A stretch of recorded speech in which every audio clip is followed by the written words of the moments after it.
السلام علیکم ورحمۃ اللہ وبرکاتہ۔ موضوع کا اعلان۔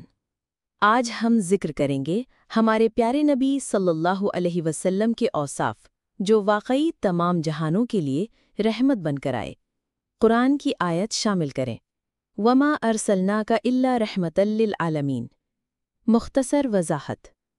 اللہ تعالیٰ نے نبی کریم صلی اللہ علیہ وسلم کو رحمت بنا کر بھیجا تاکہ انسانیت کو ظلمت سے نکال کر روشنی کی طرف لائیں۔ اوصاف کی تفصیل۔ یتیموں، مسکینوں، غلاموں پر بے پناہ شفقت فرمائی، یہاں تک کہ دشمنوں کے لیے بھی دعا کرتے۔ طائف کے واقعے میں جب پتھر مارے گئے تو بد دعا نہ کی بلکہ فرمایا کہ اے اللہ ان کو ہدایت دے دے۔ امیر و غریب سب کے لیے ایک جیسا قانون رکھا۔ فرمایا کہ اگر میری بیٹی فاطمہ بھی چوری کرے تو اس پر بھی سزا ہوگی۔ صحابہ فرماتے ہیں کہ آپ صلی اللہ علیہ وسلم سب سے زیادہ مسکرانے والے اور نرم گفتگو کرنے والے تھے، غصے پر قابو رکھتے اور سخت کلامی کا جواب نرمی سے دیتے۔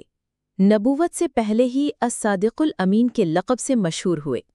دشمن بھی امانتیں آپ کے پاس رکھتے۔ خلاصہ: ہمارے نبی صلی اللہ علیہ وسلم کا ہر پہلو انسانیت کے لیے رحمت تھا۔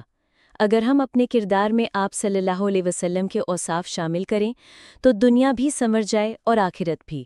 آخر میں دعا: اللہ ہمیں نبی صلی اللہ علیہ وسلم کی سیرت پر چلنے کی توفیق دے۔ آمین۔